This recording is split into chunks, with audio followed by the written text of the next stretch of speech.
अब हम निकालते हैं stability factor for collector to base bias circuit. Collector to base bias circuit में क्या करते हैं कि कलेक्टर है जो ट्रांजिस्टर का कलेक्टर है, कलेक्टर से बेस में प्रतिरोध आर बी लगाते हैं और कलेक्टर से ऊपर यहाँ पे पॉजिटिव टर्मिनल से बैटरी के पॉजिटिव टर्मिनल से एक प्रतिरोध आर सी लगाते हैं, वो कलेक्टर में जाएगा और कलेक्टर से बेस के बीच में प्रतिरोध R B resistance base resistance R B लगाते हैं, प्रतिरोध आर बी लगाते हैं, यहाँ पे प्रतिरोध आर सी लगाते हैं। तो ये collector to base bias circuit का कॉन्फ़िगरेशन है। यहाँ पे अमीटर को ग्राउंड किया है, यहाँ पे पॉजिटिव टर्मिनल से प्रतिरोध आरसी का एक सिरा कनेक्ट किया और प्रतिरोध आरसी का दूसरा सिरा कलेक्टर में जा रहा है, कलेक्टर से प्रतिरोध आरबी का एक सिरा कलेक्टर में जा रहा है और प्रतिरोध आरबी का दूसरा सिरा बेस में जा रहा है। अमीटर को ग्राउंड किया हुआ है, ये बेस अमीटर है, यहाँ पे बेस अमीटर के बीच में वोल्टेज है वो कितना है VBE, ये प्लस माइनस यहाँ पे वोल्टेज है VBE, यहाँ पे बेस में जो करंट जा रही है वो IB और VCC सप्लाई से जो यहाँ पे प्रतिरोध आरसी के जो करंट जा रही है, प्रतिरोध आरसी के यहाँ करंट जा रही है वो कितनी IC plus IB। IC plus IB क्यों होगी? क्योंकि जो कलेक्टर में जाएगी वो करंट है वो तो है IC, कलेक्टर में जा रही है वो करंट, एक करंट जाएगी IC और दूसरी करंट जो बेस में जाएगी उस करंट का नाम है IB। तो बेस में जा रही है वो करंट IB है, कलेक्टर में यहाँ पे जो करंट जा रही है वह IC है, कलेक्टर में जो जा रही है उस धारा का मान IC है, बेस में जो जा रही है उस धारा का नाम IB है। तो इस नोड पे जाने वाली धारा कौन सी है? IC और IB। तो आने वाली धारा क्या होगी? KCL लगाओ, यहाँ पे आने वाली धाराओं का योग बराबर जाने वाली धाराओं का योग। अगर यहाँ पे कलेक्टर से यहाँ पे IC धारा जा रही है, बेस में धारा जा रही है IB, तो आने वाली धारा OBC कौन सी होगी? IC प्लस IB, इन दोनों का योग होगा। क्यों? क्योंकि आने वाली धाराओं का योग बराबर जाने वाली धाराओं का योग। तो आने वाली धारा IC प्लस IB होगी, तभी यहाँ पे कलेक्टर से यहाँ पे IC जाएगी और यहाँ पे बेस धारा जाएगी IB। तो IB प्लस IC वो आने वाली धारा इस नोड पे IC प्लस IB है और जाने वाली धारा कौन सी है? IC और ये IB, तो IC प्लस IB। तो इस प्रकार से यहाँ पे ध्यान से अपन को यहाँ पे केवल IC का मान नहीं रख देना है, केवल IC यहाँ पे नहीं रख देनी है, यहाँ पे कौन सी करंट फ्लो होगी? IC प्लस IB, तभी जाके यहाँ पे IC करंट यहाँ इधर जाएगी और IB करंट इधर जाएगी। कहने का मतलब ये तो नाम है एक करंट, मतलब कहने का मतलब धारा यहाँ पे बेस में भी जाएगी और धारा कलेक्टर में भी जाएगी। तो कुल मिला के धारा कितनी होगी? कलेक्टर में जाने वाली धारा प्लस बेस में जाने वाली धारा। तो ऊपर से जो यहाँ पे सप्लाई यहाँ पे बैटरी से जो आ रही है या प्रतिरोध आरसी के यहाँ करंट फ्लो हो रही है वो कौन सी होगी? IC plus IB।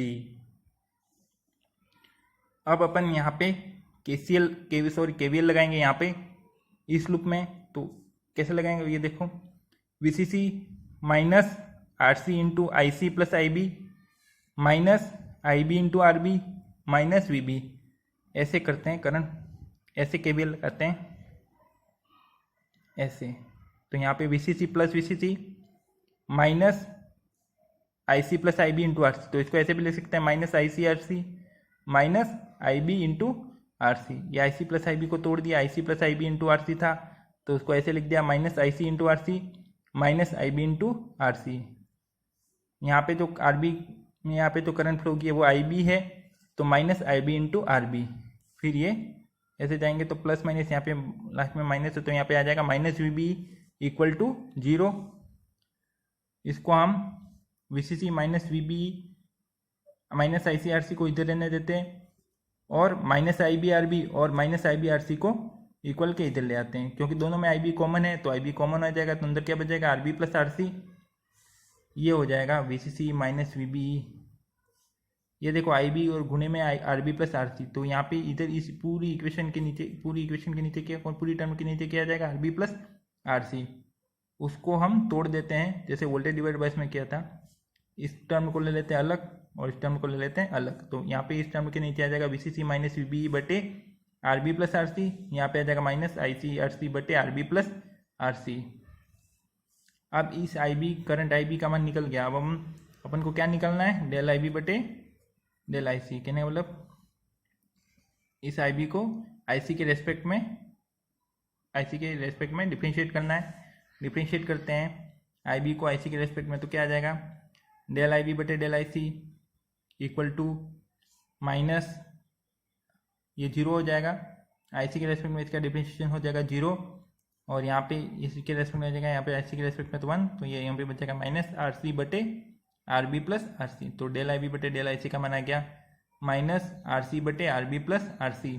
इसकी वैल्यू हम डेल आई बी बटे डेल आई सी की वैल्यू, ये जो फॉर्मूला है हमने जो निकाला है पहले से stability factor S equal to 1 plus beta बटे 1 minus beta del I B बटे डेल आई सी में रख देते हैं। तो डेल आई बी बटे डेल आई सी की वैल्यू को जो है माइनस आर सी बटे R B plus R C उसमें रख देते हैं। तो यहाँ पे वैल्यू आ जाएगी स्टेबिलिटी फैक्टर की S equal to 1 plus beta बटे 1, यहाँ पे माइनस आर सी बटे R B plus R C. तो ये माइनस माइनस यहाँ पे हो जाएगा प्लस, क्योंकि फॉर्मूले में क्या है 1 माइनस बीटा है, तो यहाँ पे माइनस ऑलरेडी पहले से है, एक और माइनस ये आ गया तो ये माइनस माइनस प्लस आ जाएगा। तो यहाँ पे बच जाएगा 1 प्लस बीटा आर सी बटे आर बी प्लस आर सी।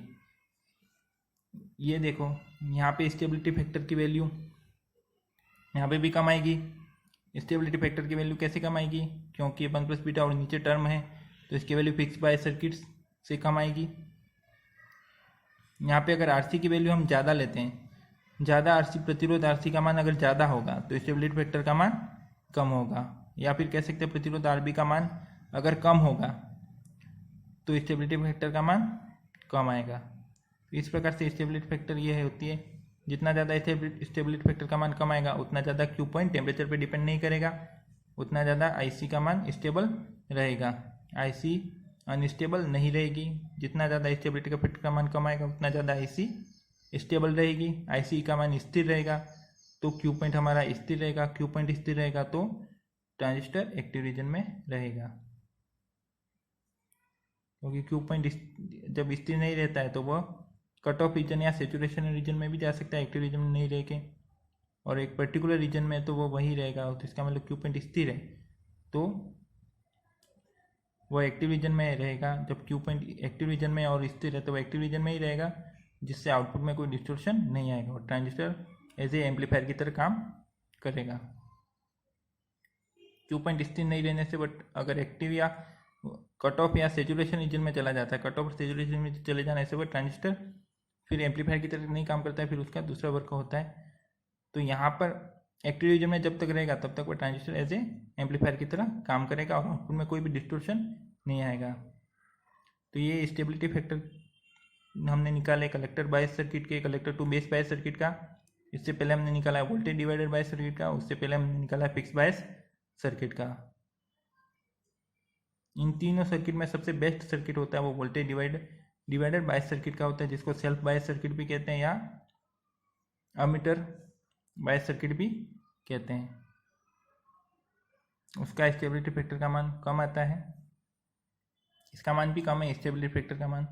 और सबसे ज़्यादा स्टेबिलिटी फैक्टर का मान किसका आता है, फिक्स बायस सर्किट का। तो फिक्स बायस सर्किट को बहुत कम यूज़ करते हैं, सबसे ज़्यादा सर्किट का यूज़ करते हैं वो वोल्टेज डिवाइड बायस सर्किट का। तो ये था stability factor. Thank you. Stabilization technique पढ़ते हैं हम। स्टेबलाइजेशन टेक्निक क्या होती है, स्टेबलाइजेशन टेक्निक में क्या करते हैं कि जो हमारा बाइसिंग सर्किट है वह इसमें जो क्यू पॉइंट है वह टेम्परेचर पे डिपेंड करता है। तो बाइसिंग सर्किट में क्यू पॉइंट टेम्परेचर पे डिपेंड करता है। तो बाइसिंग सर्किट को टेम्परेचर चेंज होगा तो क्यू पॉइंट हमारा चेंज होगा, क्यू पॉइंट चेंज होगा तो आउटपुट में डिस्टोर्शन आएगा, क्योंकि ट्रांजिस्टर एक्टिव रीजन में नहीं रहेगा। तो इसके कारण बाइसिंग सर्किट में हम कुछ ऐसे डिवाइस, टेम्परेचर सेंसिंग डिवाइस जो होते हैं ऐसे लगाते हैं ताकि हमारा क्यू पॉइंट स्टेबल रहे। कैसे रहेगा, हम टेम्परेचर सेंसिटिव डिवाइस लगाते हैं, मतलब थर्मिस्टर उसमें लगाएंगे, थर्मिस्टर है, सेंसिस्टर है, डायोड है, ये क्या है टेम्परेचर सेंसिटिव डिवाइस है, वह यूज़ करेंगे। तो वह क्या करेंगे कि वह आईसी में टेम्परेचर चेंज होने से जो कलेक्टर करंट में चेंज हो रहा है, जिसके कारण क्यू पॉइंट हमारा शिफ्ट हो रहा है और आउटपुट में डिस्टोर्शन हो रहा है, वह क्या करेगा कि आईसी में चेंज को जितना आईसी, जैसे फॉर एग्जांपल आईसी में 10% इंक्रीज हुआ, तो ये इस टेक्निक की सहायता से ये क्या करेंगे, थर्मिस्टर, सेंसिस्टर या डायोड जो है ये डिवाइस क्या करेंगे कि वह जो आईसी में चेंज हो रहा है 10% जैसे चेंज हुआ या 10% जैसे इंक्रीज हुआ, तो इंक्रीज को वो क्या कर देंगे, वापस 10% डिक्रीज कर देंगे। कहने का मतलब जितनी आईसी बढ़ी हुई थी उतनी आईसी को वापस घटा देंगे, या जितनी आईसी घटी हुई थी उतनी आईसी को वापस बढ़ा देंगे। कुल मिला के आईसी को कंपेंसेट करेंगे। तो कंपनसेशन बोलते हैं इसको, आईसी को कंपेंसेट करना। तो आईसी अगर हमारी कंपेंसेट हो गई आईसी का मान, तो इससे क्या रहेगा, आईसी का मान नियत रहेगा या स्थिर रहेगा। आईसी का मान अगर स्थिर है तो क्यू पॉइंट हमारा शिफ्ट नहीं होगा, क्यू पॉइंट फिक्स रहेगा, या क्यू पॉइंट इसको बोलेंगे स्टेबल रहेगा और आउटपुट में कोई डिस्टोर्शन नहीं आएगा। तो इसको ही बोलते हैं कंपनसेशन टेक्निक। कंपनसेशन यानी जितनी, फॉर एग्जांपल जितनी आईसी बढ़ी हुई है कलेक्टर करंट, उतनी आईसी को उतनी कलेक्टर करंट वापस घटा देना, या जितनी आईसी घटी हुई है उतनी आईसी को वापस बढ़ा देना। तो आईसी का मान जितना बढ़ा हुआ उतना घटा, कुल मिला के आईसी को कलेक्टर करंट को कंपेंसेट करना। कलेक्टर करंट को कंपेंसेट करने से हमारा आउटपुट में कोई डिस्टोर्शन नहीं आएगा, क्योंकि क्यू पॉइंट हमारा फिक्स रहेगा। टेम्परेचर इसमें लिखा है, if temperature changes IC changes, temperature यदि चेंज होता है तो आईसी का मान, कलेक्टर करंट का मान भी चेंज होता है, जिससे क्यू पॉइंट शिफ्ट होता है और आउटपुट में डिस्टोर्शन होता है, output get distorted. So to achieve stable Q point stable हम चाह रहे हैं, इसके लिए हम क्या करते हैं, डिफरेंट कंपेंसेशन टेक्निक यूज करते हैं। तो कंपेंसेशन यानी किसको कंपेंसेट करना, कलेक्टर करंट को कंपेंसेट करना है। जितना मान कलेक्टर करंट का बढ़ा है उतना वापस घटा देना। कलेक्टर करंट का मान यदि टेम्परेचर के कारण बढ़ा हुआ है तो वह इस टेम्परेचर सेंसिटिव डिवाइस से वापस घट जाएगा कलेक्टर करंट का मान, जिससे आईसी कंपेंसेट हो जाएगी, कलेक्टर करंट का मान कंपेंसेट हो जाएगा। यहाँ पे फर्स्ट हम पढ़ते हैं आरई कंपेंसेशन, अमीटर रेजिस्टेंस के द्वारा कंपेंसेट कैसे किया जाता है कलेक्टर करंट का मान। यहाँ पे ये है, ये वोल्टेज डिवाइडर बायस सर्किट है, ये वोल्टेज डिवाइडर बायस सर्किट है। इसमें ये कलेक्टर रेजिस्टेंस लगाया है, यहाँ पे अमीटर रेजिस्टेंस है, ये VTH है, या इसको या VB कोई भी बोल दो, बेस वोल्टेज या ये थेवेनिन वोल्टेज कोई भी VTH बोल दो। ये थेवेनिन इक्विवेलेंट रेजिस्टेंस है, थेवेनिन रेजिस्टेंस है, या बेस रेजिस्टर, कोई भी बेस रेजिस्टर या थेवेनिन रेजिस्टर कोई भी इसको बोल दो।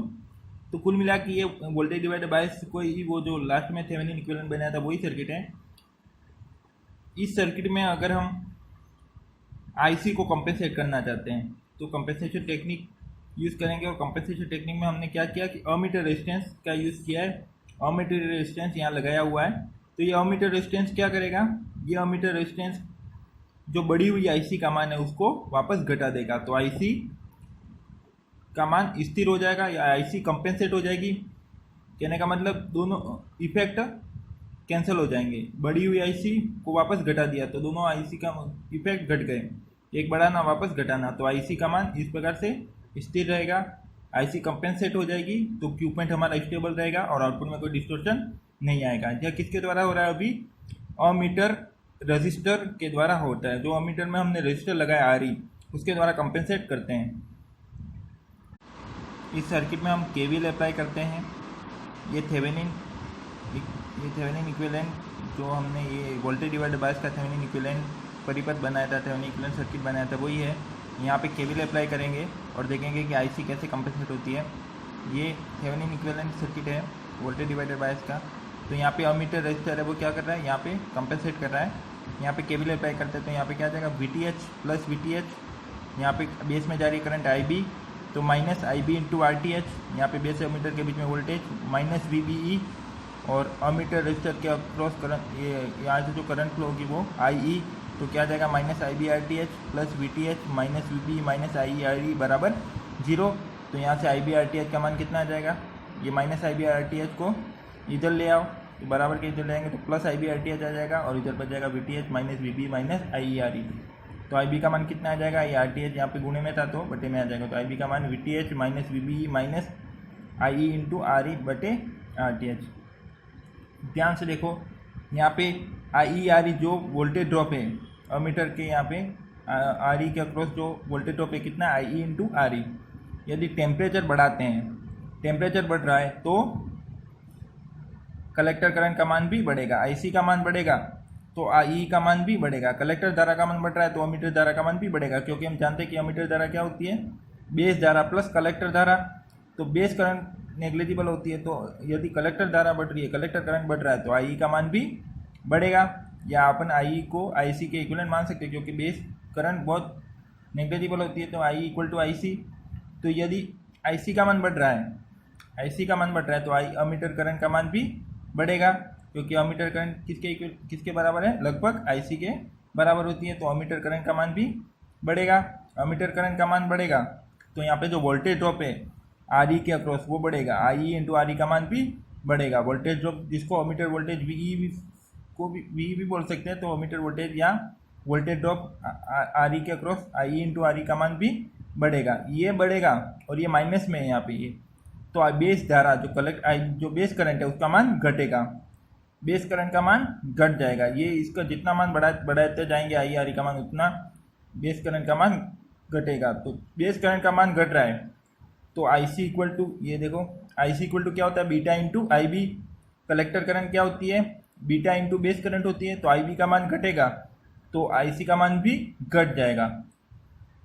तो जो टेम्परेचर के कारण आई सी का मान बढ़ा था वह वापस घट जाएगा।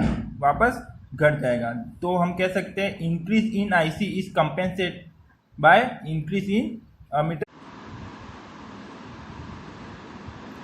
तो यहाँ पे कलेक्टर करंट का मान जो टेम्परेचर के कारण बढ़ गया था वह वापस घट जाएगा, क्योंकि आई बी का मान घट रहा है तो आई सी का मान वापस घट जाएगा।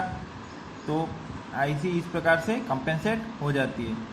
आई सी बढ़ी हुई आई सी का मान वापस घट गया तो हम कह सकते हैं कि आई सी का मान स्थिर रहेगा, आई सी स्टेबल हो गई, और क्यू पॉइंट या आई सी कंपेंसेट हो गई, आई सी कंपेंसेट हो गई, कहने का मतलब आई सी स्टेबल है तो क्यू पॉइंट हमारा स्टेबल हो जाएगा और आउटपुट में कोई डिस्टोर्शन नहीं आएगा। तो ये आर ई कंपेंसेशन था।